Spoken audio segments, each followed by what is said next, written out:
everyone, and welcome to another one of our wonderful webinars today.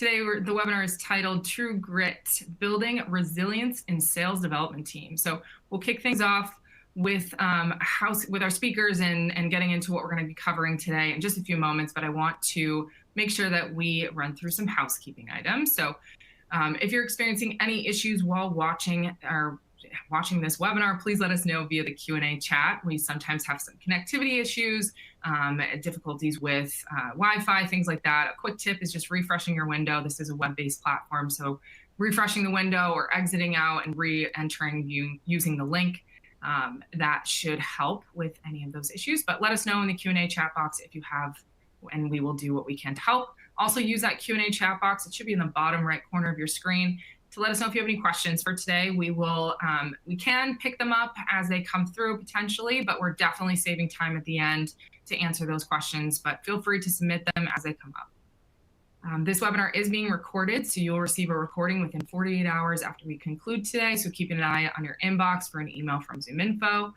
with that. And the big thing for today is we're going to be running a couple of polls. So we want your engagement, we want your involvement in this webinar. We're going to be looking for you guys to tell us what you're wanting to hear from us specifically, and I'll let you know when those polls are launching so you guys can engage with them, and I'll tell you how to do that in the moment. So buckle your seatbelts, folks, I guess. Alrighty, so the last housekeeping item here is ZoomInfo is a publicly traded company. This presentation may contain forward-looking statements. Any buying decisions you make should be made based only upon currently available products and offerings. This is our complete safe harbor statement here for your review if you'd like. We're not going to keep that on very long, so we're going to move back. All right, what we're going to be covering today is building resilience in sales development teams. So do your new sales development reps have the necessary grit to win over prickly prospects? How do they hold up when objections derail their quota and their confidence? The most critical skills for any sales development manager is the ability to lead a team of resilient, hard-charging SDRs to help them learn from rejections and focus on the next yes. So today we have two global leaders in the sales development space. So Bruno, he's a global sales development manager here at ZoomInfo, and Jaron, he's a senior manager of sales development at Twilio. We will discuss what it takes to build a successful team in one of the most challenging business roles. All right, and like I mentioned, folks, before we get into introing our speakers and getting into the content, we want to just understand from you in a poll. So I just popped up a poll for you guys. We want to understand, what is your current position? Are you in the C-level or executive level, VP space? Are you sales development manager, sales development rep, or are you other? And tell us what your title is in the Q&A chat. Also, I thought of this last minute, but want to know if you're not in any of these roles and you select other, you tell us what position you're in. Also, let us know why or how you were attracted to this webinar. We'd love to understand what your interest level is. We also have a survey, so you can fill out the survey as well. But if you think about it and have the time to do that, put in the Q&A chat who you are and why you were attracted to this position. So the pop-up should have came up on your window, and you can just select your options there. But we're going to get into now introing our speakers. All right, Bruno, let's kick things off with you. How long have you been an SDR manager, and what topic today that we're going to cover are you most interested in? And thank you for being here. Hi. Yeah, thanks, Rebecca. Thanks for having me, and good to see you guys all on here. So yeah, I started as an SDR manager in about 2019. I went through sort of the classic route, start as an SDR in 2017, and sort of built my way up into management. I always knew I wanted to be an SDR manager from about day 5 of being an SDR, mainly because I got more of a kick out of seeing other people do well than my own personal numbers. So that was the reason why I went into it. So I'm coming up to my 3rd year, or just over 3 years as an SDR manager. I've been at ZoomInfo for about 9 months, joined at the start of this year, and it has been absolutely awesome ever since. And you started, sorry, say that again? I was going to say, in terms of topic I was most excited about, it's probably going to be the creating an in-office vibe with a remote team. I'm lucky enough to manage about 15 reps with a team lead. And, we're split across the UK, US, and Israel. So trying to create an in-office vibe as an SDR manager is probably my most interesting topic today. Awesome. Yeah. And for those of you, ZoomInfo is just recently, I think you came in at the start, Bruno, of our global team. So we've been fairly new on expanding our global team, but you said just before the call, it's almost 80 some odd people that are now in the global team over the year. So that's awesome. It's exciting to see that group grow and what we're able to do globally for. So really exciting. Thank you for joining us. And then Jaron, tell us a little bit about Twilio, and for those that are not familiar, and maybe how Twilio can support the audience, if that's at all possible. And then share a bit about yourself, and then how long you've been a senior SDR manager, and what topic you are most interested in talking about today. For sure. Thank you so much for having me. I'm just really happy to be here with you and Bruno talking about my favorite topic, which is SDRs. And Twilio, for those of you that don't know, is basically a cloud communications platform that makes it easy for developers to add things like chat and text and voice and email onto their applications. That's the main part that Twilio does. We also have two amazing software products that basically build on that. One is a cloud-based contact center. So if you've ever had an amazing kind of new age experience with a contact center where they send you a text as opposed to waiting online for 40, 50 minutes, there's a good chance it's powered by something that we do here at Twilio.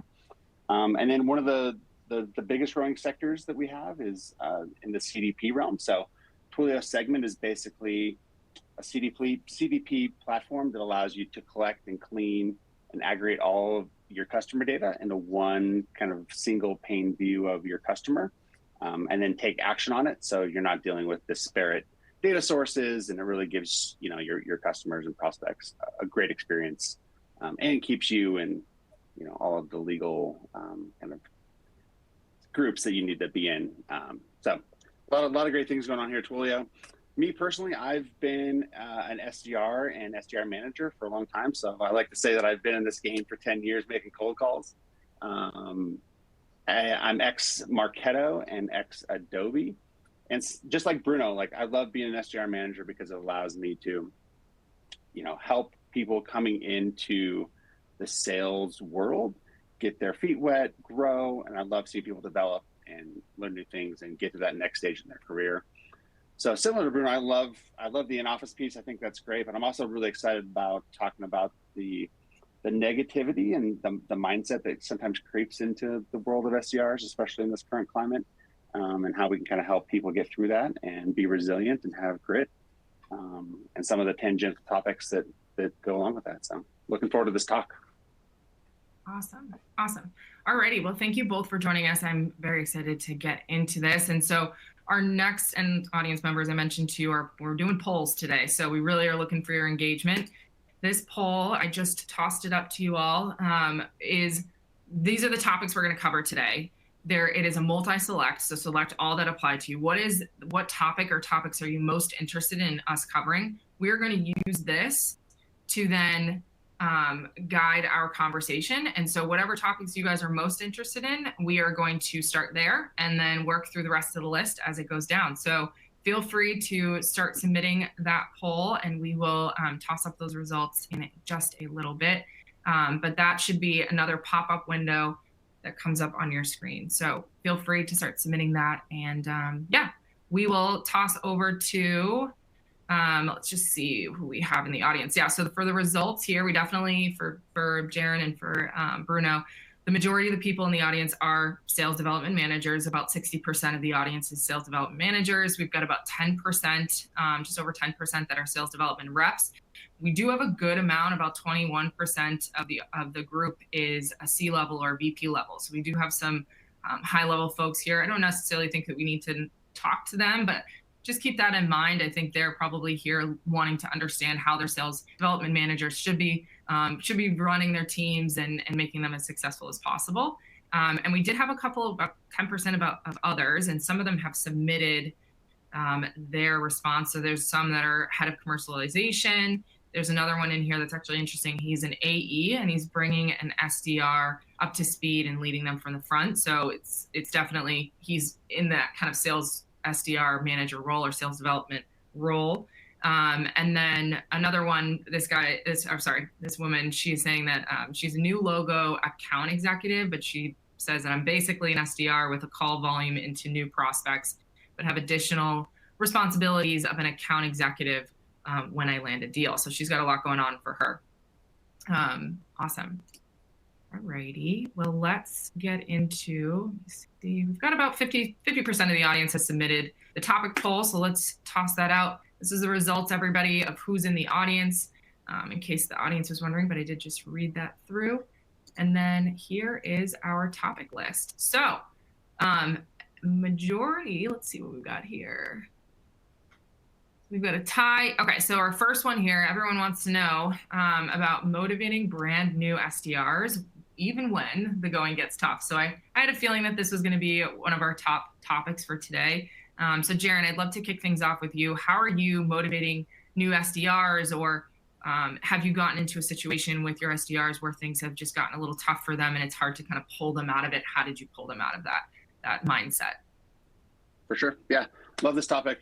I think the first thing I would like to say about this is that making sure that you have SDRs that are able to get through the tough times really starts at the hiring process, right? So I think I've talked to hundreds and hundreds of SDRs over the years, and there's definitely a subsection of SDRs that come into sales because they knew somebody in their family that maybe was selling enterprise software at Microsoft, and they would get together at family reunions, and their Uncle Jim, who was making a lot of money, was telling them how great sales is, and they get into it really without the knowledge of what's truly involved in being an SDR and growing up through sales. So I think the first thing about motivating new sales reps is making sure you're hiring the right people and setting the expectations in the hiring process around what they're going to do. So when they come in, they're not shocked around the fact that they have to make a bunch of cold calls and that they're going to have a lot of rejection. That's where some of this kind of lack of motivation and not being able to overcome tough times comes in.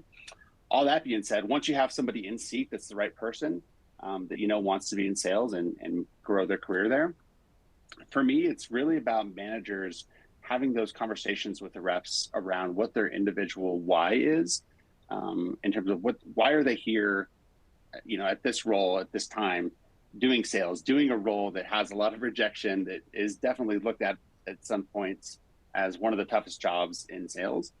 Why are they here? Are they looking to make a lot of money because they want to retire early? Are they looking to buy a certain house in a certain area? Are they just looking to support their family? Are they sending money to people in other areas? Like really having that personal conversation to understand what's motivating them helps you motivate them through the tough times. Because when they come to you and say, hey, I had a rough week, I can't do this, I can't do this, you can kind of remind them why they're here. And then it makes the coaching and the follow-up much easier at that point.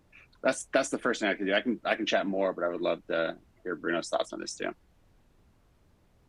For sure. Yeah, no, I completely agree. I think the why is really important. I think to go into like a little bit more detail on what we've done a bit here at ZoomInfo as well, has been encouraging SDRs to use a multi-channel approach. So by that I mean not just sticking to the same thing over and over again, be that if you're into cold calling, trying to go about the same thing, trying to knock down a brick wall, and actually giving people the training on other ways of being successful. So we talk a lot at ZoomInfo about the multi-channel approach and the different ways that you can hit your number or book meetings, let's say, for the simplistic way of saying it. Being able to be adaptive and have a strong LinkedIn presence, or being good at your video outreach, or working hard at personalizing emails. And one thing we've done with a couple of SDRs who've maybe been in this sort of rut is allow them 30 minutes in a day where they go off and do something a bit more creative. And one of the SDRs in my team, she quite often, when she's in that rut, will go away for half an hour, choose 5 prospects that she's got an interest in speaking to, and basically come up with a poem. And it just allows her to reset her brain away from picking up the phone, making loads of calls, and actually being able to do something a little bit more creative. 30 minutes, you're still trying to improve your numbers and book meetings, but just in a slightly different way. So using a multi-channel approach is another way I would say to help get people moving in that situation. I totally agree. I think that aspect of letting the reps have the freedom to try something different when they're in a rut is one of the biggest ways to get people through the tough times. Because doing the same thing over and over and having bad results just makes people more frustrated. And so sometimes it's just breaking out of that pattern and doing something different can make all the difference. I love that.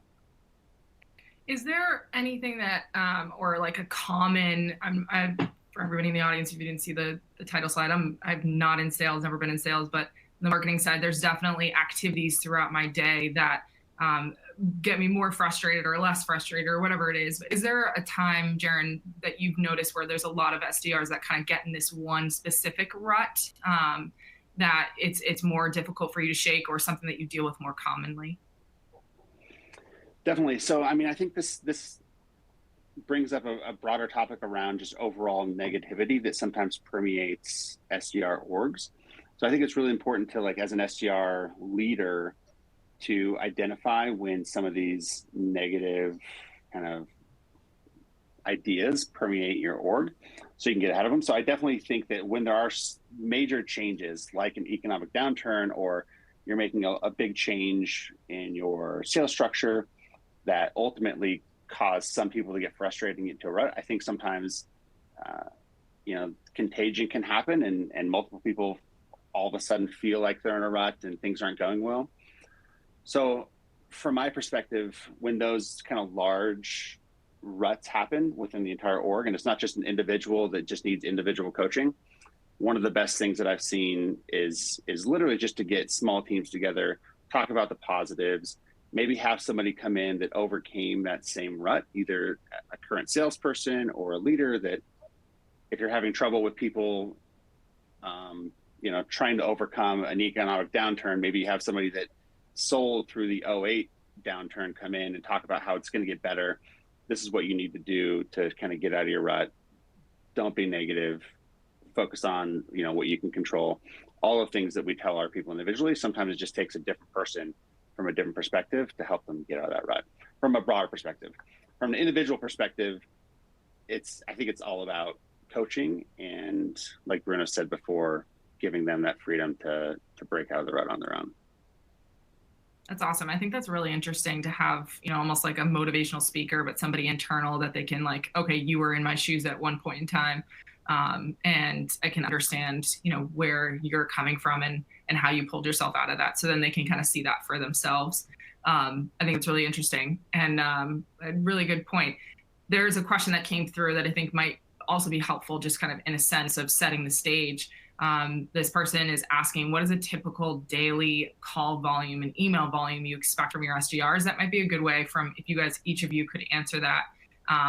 It might be good for us to be able to give the audience just how much volume your SDRs are dealing with or have on their plate at the moment. So I don't know, Jaron, if you want to start, and then Bruno, feel free. Sure. So we do give the reps a little bit of freedom in terms of how they split up their activities, but I would say on average, a typical expectation for an SDR in our group is around 80 to 100 activities in a day. And that's going to be a mix of probably 30 to 40 emails, 30 calls, give or take, and then a mixture of videos and, social outreach on top of that. I would say that's probably the typical day for us. Obviously, things are always changing and moving, but that's pretty typical for us. I think for us, obviously, being a data provider and having millions of mobile numbers, we do expect people to make calls, because otherwise it would be a bit stupid of us not to use our data. But I think the key point, and Jaron kind of touched on it there, is we have a performance goal first and foremost. And how people get there, I think for certainly some of the senior members, we're not too worried. There's a lot of different channels, like I mentioned, phone, email, LinkedIn, video. events. But in terms of a base number, which we look for when a new SDR comes onto the outbound team, we're looking at anywhere around 75 calls a day. All right, so sorry, go ahead. Sorry, I was just going to add on that. It's a really great call out, because for brand new reps, the expectation is definitely that they need to dive in and get as many cycles in as possible, because the more activities, the more calls, the more emails, the better they're going to get at the actual skill of being an SDR. But for more senior reps, if they've learned the soft skills that make them successful, those requirements are definitely smaller. But it's a great tip for SDR managers with brand new reps to help get them over the rut, is literally taking away the fear of doing it by having them do as many cycles as possible, just so they get comfortable doing it. Awesome. Okay. A lot of questions coming in about metrics and things like that. I'm sure we'll get into it at some point. If not, we'll definitely answer these questions at the end. I feel like we could get into quite a rabbit hole with that. But that's really helpful, I think, to just have everybody in the audience understand just what your volume and your expectations are for your teams. Awesome. Okay.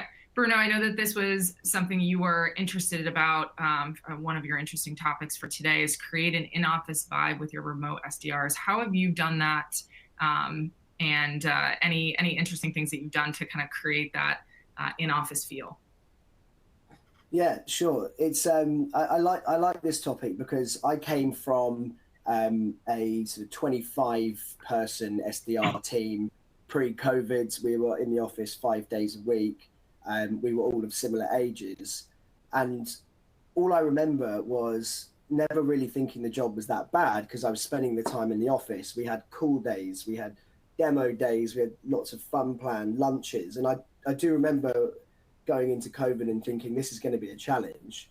And then since I've moved to ZoomInfo, even though yes, we've got an office in London and we can do some of those in-office, fun events, I've also got 4 reps in Tel Aviv, and we're not probably going to fly them over to London anytime soon. So, and the guys out in the US as well, trying to create that in-office vibe and make this fun for people, because the majority of the SDRs at the moment are making cold calls from their bedroom and getting a lot of no's and a lot of rejection.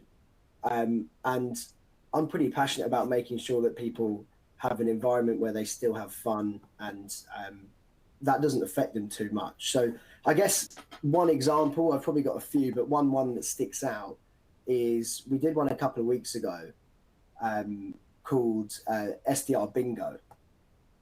And what we did was split the teams up into sort of 3 or 4 different teams with team captains.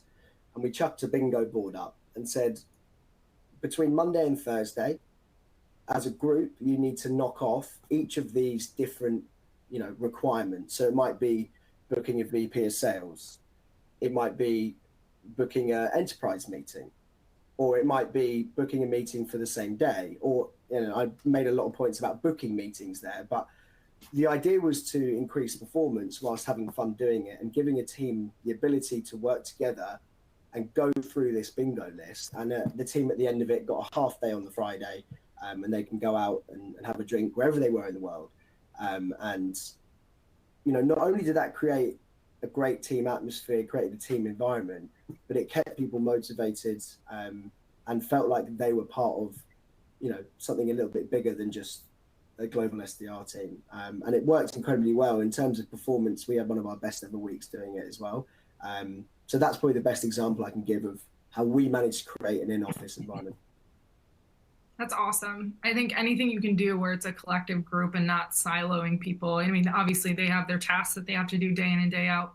But we've done that, a lot of virtual happy hours and things like that, but to also motivate them to get what they need to get done and be successful and have their performance, still be at a peak, as well as keeping them motivated together as a group in that in-office vibe. I definitely miss being able to have that bullpen feel when you walk through the sales floor and being able to turn to your neighbor to, desk next to you and be like, that was a really great response in the call, or how did you handle that, all that kind of stuff. So you miss that when we're virtual. But Jaron, love to hear from you how you've, managed your team remotely in any kind of exciting or interesting ways that you've been able to kind of create this in-office vibe.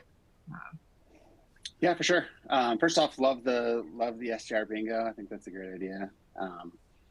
I think anytime you can have a group goal and get people rallied around a specific team goal, you start to have a little bit more of that team feeling, which can be lost when they're at their houses individually calling.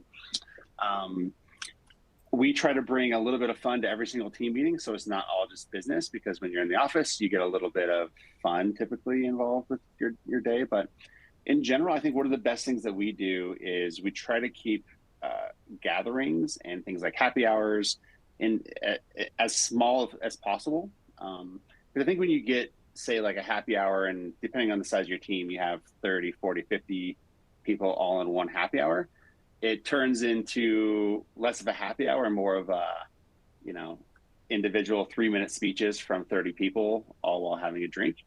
So I think the more intimate you can make it, then you start creating those bonds and those connections, and you create more of a, what they're lacking from being in the office with each other. The other thing that I think is interesting is, tools like Slack and Microsoft Teams are great tools for communication, but we definitely try to encourage picking up the phone or jumping on a Zoom call anytime you find yourself communicating with somebody back and forth for more than a couple of minutes, just to create that relationship and to create that organic conversation that's not just focused on the one singular task that you're trying to tackle over something like Slack. Because it replicates what you do in an office, right? You don't, hopefully you're not sending a Slack to somebody that's sitting next to you 3 desks down to talk about something. You're actually getting up, having a conversation. And what we found is that the more you have those organic just conversations about something, the more often, or you'll have while you're on the call, I actually have something else to talk to you about, or this brings up another idea, and it just kind of exacerbates this kind of bond and organic feeling that you get in the office. Definitely. I mean, I remember being in the office.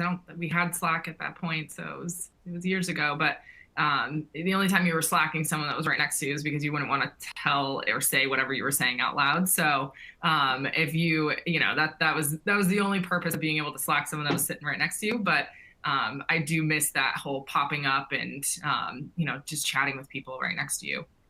Some things that we've done in a happy hour actually recently for even just with a marketing team trying to get everybody together.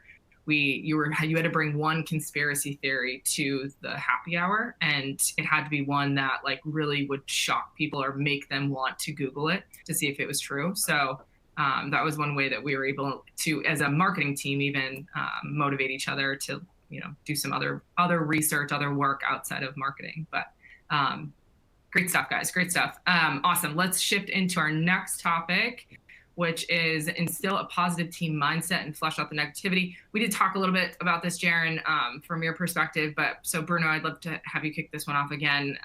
Just what have you experienced in SDR or your team across the board having any negativity in their mindset during work, and how have you helped to kind of flush that out or change their mindset?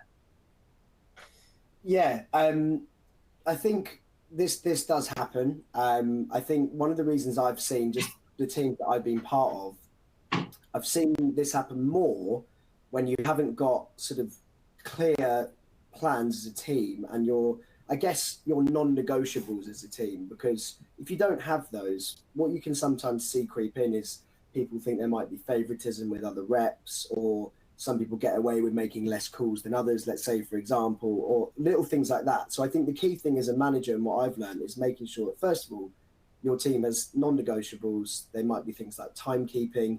They might be things like, activity metrics for the day.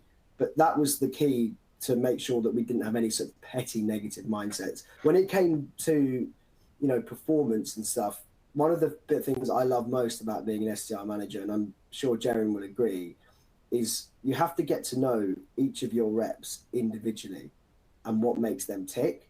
And I think probably the biggest mistake I made as an SDR manager was treating my team of, let's say, 8 reps 2-3 years ago as if they had the same mindset as me.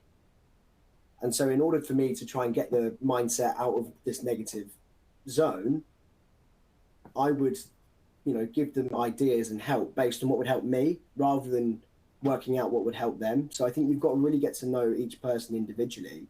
And one thing that I've seen work really well with people who are in negative mindset, who maybe are worried that some of their peers are outperforming them is looking at people's, first of all, incremental improvement. So helping them realize that even if they are only getting better by a small fraction, making sure they're aware of what that is. And the other thing is their own contribution every day to a team goal. So we quite often talk about a team, set goal for the day in our meetings. And even if someone hasn't booked a meeting all day, trying to get them involved to feel like they are part of a team and contributing to a team, I find has always helped as well. My background's in sport. I've always been a sporty guy and team sport background. And I think if you can create that atmosphere in an SDR team, people always find a little bit more positive than if it was an individual. So that's probably my main one. I love that. Yeah, definitely. I think across any team, no matter if you're an SDR or sales, not in sales, I do believe that team mindset, that team environment is always motivating, no matter even if you are, constantly negative about things. There's always one person that's got a little bit more of a duller or a tougher rain cloud mindset. But I think that team mindset or team environment really helps to kind of be able to have some internals at, their counterparts motivating them as well. So anything from you, Jaron, that you'd like to chat about, just flushing out negativity or anything beyond what you've already mentioned? Yeah, I mean, the one thing that I would add to this is that this is a really interesting spot for SDR managers, because the idea of accountability, I think, really reigns supreme here. I think a lot of times, it's easy to look at the SDRs and say that, this person's being negative, this person's being negative. But the first thing I talk to my managers about in this situation is, are you being accountable to being a positive influence on your team? And if the answer is yes to that, and the manager is having a positive impact, then it really comes down to making sure that you hold the SDRs accountable. Kind of like what Bruno said, if you have non-negotiables and you have SDRs that are not aligning to those, key pieces of what it means to be on your specific team, this is where being an SDR manager really comes, where the rubber meets the road, right? You have to hold your team accountable to not bringing the rest of the team down. And this is where being a manager can get tough, but I think accountability is a huge piece here. Definitely. Awesome. All right, let's shift, because we did talk about negativity a lot. So let's shift. There are some questions around commissions and just kind of how you guys are structured in that way, but we can get into the Q&A towards the end. But Jaron, how do you help new reps prepare for a commission-based role? And we're going to talk a little bit about hiring in the next topic, but are you, I guess, in a sense, hiring folks that are fairly new and have never experienced a commission-based role, or are you hiring folks that are, have potentially been an SDR or some commission-based role previous life? Yeah, so for Twilio, we hire a pretty wide range of sellers, but the vast majority, probably 80-85%, are mostly new sellers or recently new sellers. And so from my perspective and helping them prepare for this type of role, it all comes down to transparency and education over a long period of time. And honestly, having those honest conversations during one-on-ones about commission and finances and preparing. And again, I like bringing in experienced sellers to have conversations around this so they can talk about how, you manage your finances as an SDR when you have, variable income, and how to maximize your comp plans. I think you have to have constant conversations about this, or you lose sight of it and reps get into a bad place. Definitely. Bruno, what are you doing to help new reps prepare for commission-based roles? Yeah, I think I agree with Jaron in that point. I think, first of all, I've never had someone apply for a role who didn't know they were going into a commission-based role. So I think in terms of actually preparing them for it, like Jaron said, you can help them talk about, their earning potential. I always think things like uncapped commission is always a great selling point for a company, but also not just relying on that, but giving them a realistic amount that they can look at in their first year. An OTE is what most companies do now. And the way that I would do it would be to walk them through their first 9 months in the role, and how the first 3 months, you've got to prepare them for probably not earning as much as maybe they think when they do arrive, just because of ramp periods and, you know, improving the skill set to be able to get there. But then you talk about the next 6 after that as being the real game changers, where they can go and earn some really, really good money. So probably the only preparation I'll do there is, you know, just align their expectations for that first 8 weeks or so in the role, and how they probably can't expect to have done a month and take home, you know, a 5K commission package just yet. So that's probably the main preparation we do in terms of aligning expectations. I think that also helps too with just being able to motivate them and seeing just what that path looks like for at least the next 9 months or so. And before, you know, when they're first getting into the swing of it as a new person, I think even in any new role that you start, your first 6 months or so, you're just trying to get everything, you know, get your feet underneath you and fully understand the role and the company you're working for and all that kind of stuff. And so once you hit that 6 month mark, then you finally pull your head out of the water and you're like, oh, okay, I actually know a little bit about what I'm doing here now. But I think it's good for you to have some, especially in a commission-based role, like you said, Bruno, is just have that like leading expectation so they can understand what their growth potential will look like, and just giving them that as a motivating factor, a little bit of a carrot kind of situation. So really great stuff here. Awesome. All right, let's shift now into our last section before we get into questions. So audience, feel free to start submitting questions. I know there's a lot of them in here and a lot of good ones, so we'll get to those in a minute. But all right, let's talk about hiring. So retaining talented SDRs before recruiters can lure them away. This was something, a topic that we talked a good amount about in our prep calls for this webinar. But Bruno, I would love to just, you know, understand how you know, who you're looking at as a potential for an SDR role when it comes to different, you know, people that are coming into the pool of potential candidates. And then how you're retaining them or helping them to see the value of them staying with the company they work for, or ZoomInfo specifically.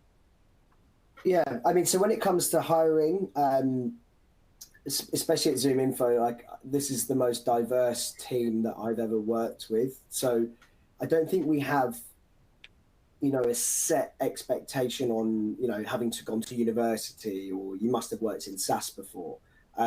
I think what you're really looking for is behaviors.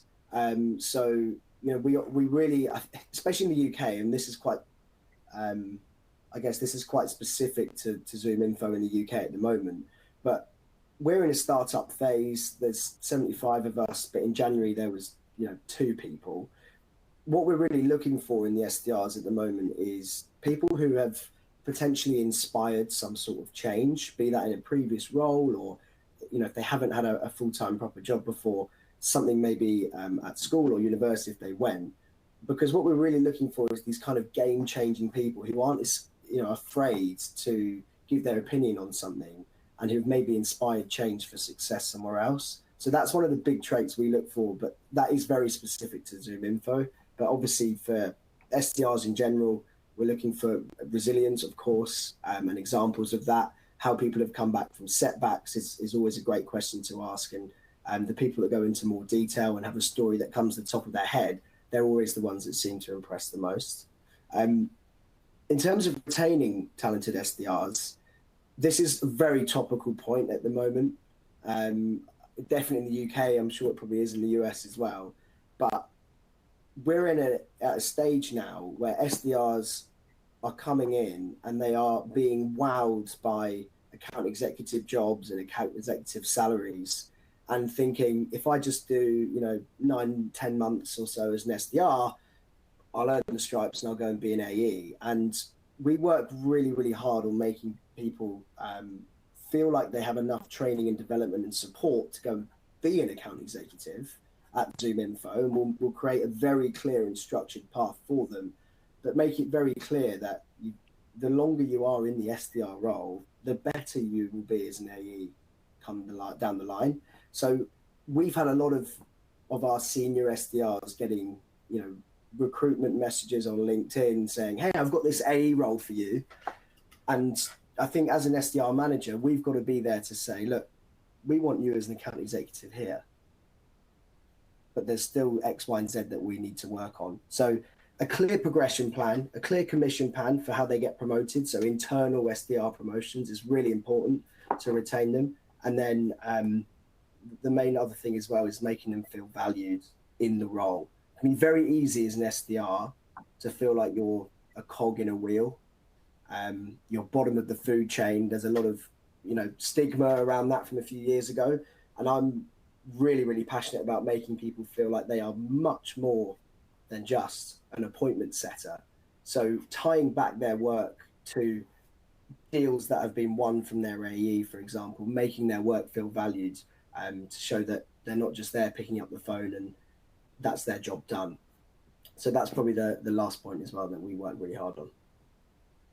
Definitely. I think if you, like a lot of what Jaren has said is bringing in, somebody as an AE that's been an SDR and doing all of that to kind of give them a little bit of a motivation from people that have been an SDR in the same organization, grew up and done that. I think that's another really great way, but also to consider bringing in, especially the marketing side of the house, because marketing I'm on the demand gen team here at ZoomInfo, and everything that I do, my success metrics are based on the SDR's conversion rates. And so booking those meetings and what that conversion rate looks like. And so the success of my program is, yes, volume of whatever, lead criteria you have, but it's also that like the quality of leads that we're passing to the SDRs is very important. So part of our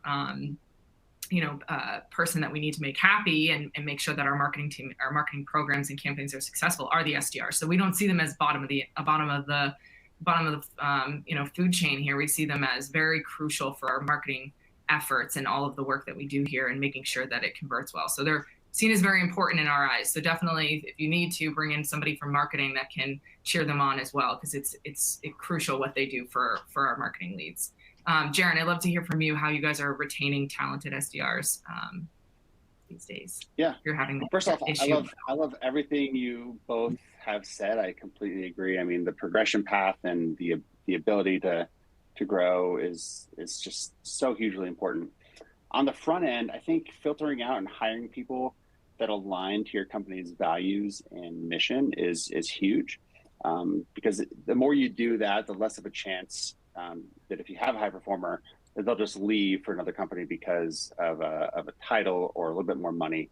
If you're really hiring people that want to be there because of what you're doing collectively as a team, it's much easier to retain, first and foremost. But above and beyond that, right, it's really about investing in the SDR. It's investing in training, in new skills. It's giving them access to people and opportunities that they wouldn't necessarily get somewhere else. And to the points that you were making about, making sure that they know that they're not just there to like make phone calls and be a monkey on a phone.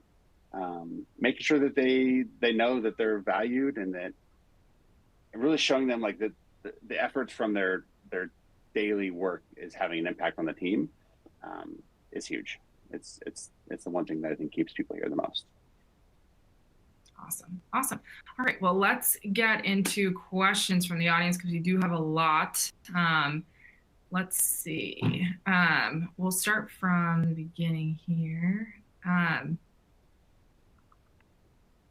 Yeah, we said there was a lot in here about expectations around like meetings and the number of those meetings. So one of the questions here I think is interesting, and we can get points from both of you.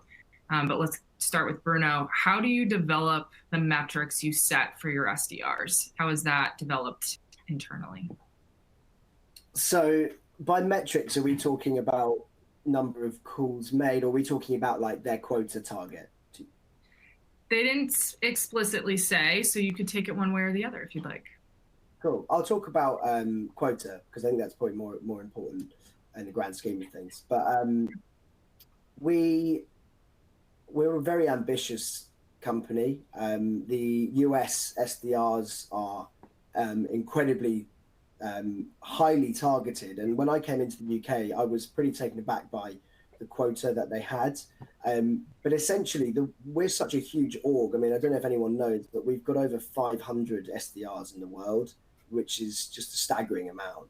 And the way that we work is very much like a funnel. We work out what our conversion is on these meetings that get completed, and we need to hit a certain number as a department and as an organization to make sure that we hit the revenue goals which come out of it at the end.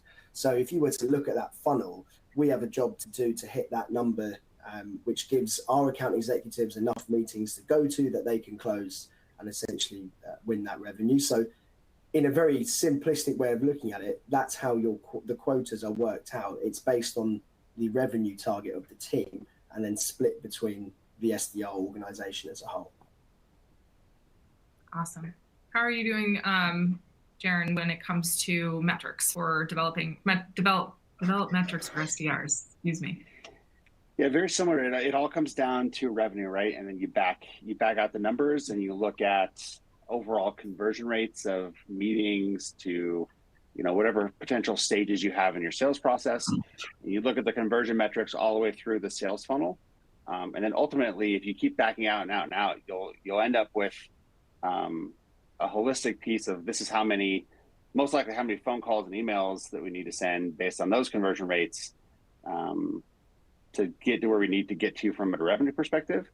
And then from there, you can flesh out how many SDRs you need to hire to hit your revenue goals, how many calls and emails, and other actions they need to do on a daily basis. But like Bruno said, it all backs out from the revenue targets.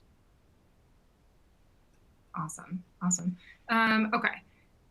There is one, I just want to stay on this topic and not jump around too much, but there is a follow-up to that for you, Bruno. Can you be more specific on the number of calls in the US and the UK that you make or that is required to be made? I would say during a certain time frame, and you can choose that time frame.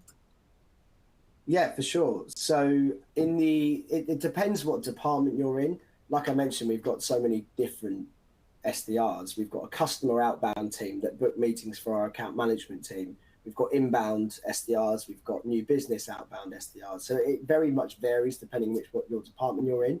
I manage a new business outbound team, and the general number that we look for in a day is about 75 calls, and that is in the US and the UK. Jaren and I mentioned that I look at some of my new joiners that come in and they'll make upwards of 100 calls a day in their first few months. The faster you fail, essentially, the faster you're going to be successful. So there isn't like a set number of, if you miss this by one, you're in trouble. But we look for about 75 calls a day on new business outbound. Awesome.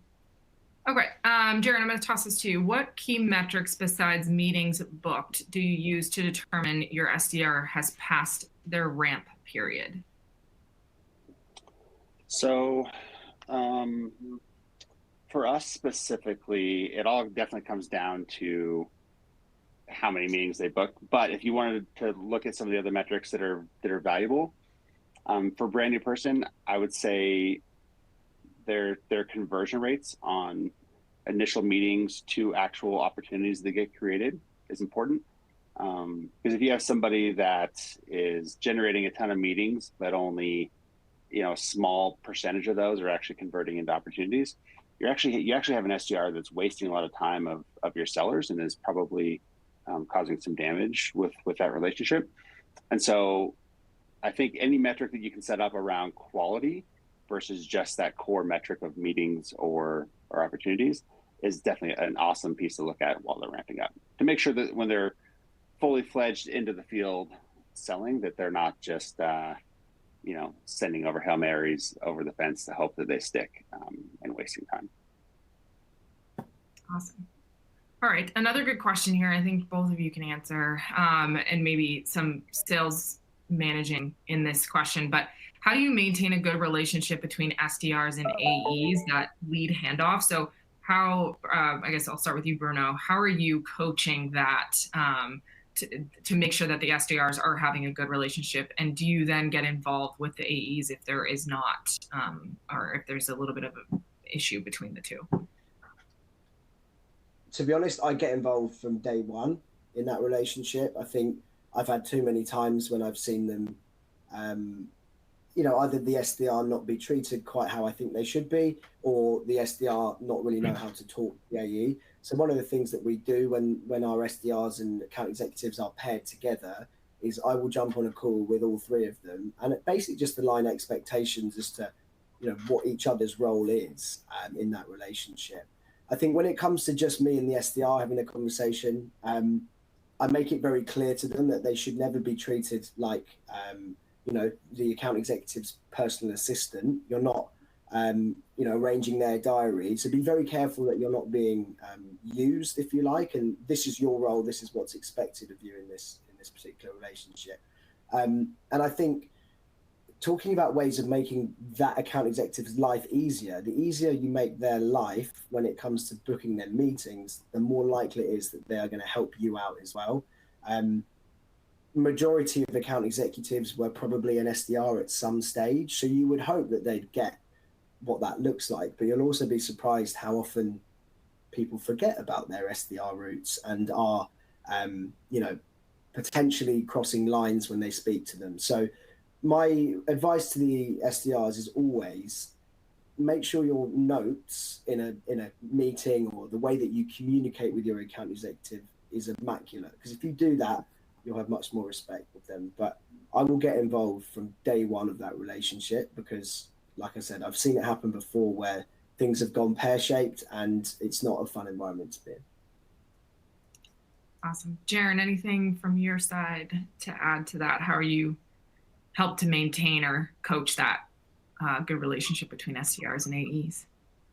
Yeah, this is such an important topic. So I'm glad this question was brought up. I think it's really important with this relationship because, first off, there's so much turnover. And in our org, it's mostly positive turnover, right? Where SDRs are moving on and you have new AEs because we're growing. I think it's super important to have very clear expectations and a process when it comes to the AE SDR relationship.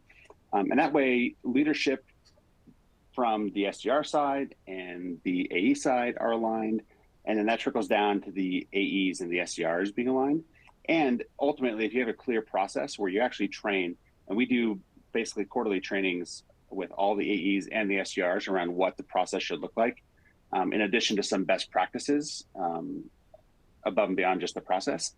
It really lets you hold people accountable to that process when it does break down, and there's no questions about how that handoff should work.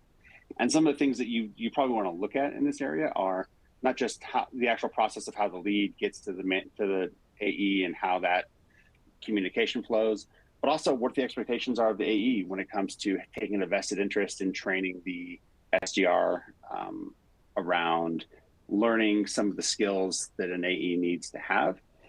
This is an awesome talk because it touches on so many things we've talked about around retention and access to information and building skills, because that AE takes such a critical role in the SDR's career path that you have to have a process in place.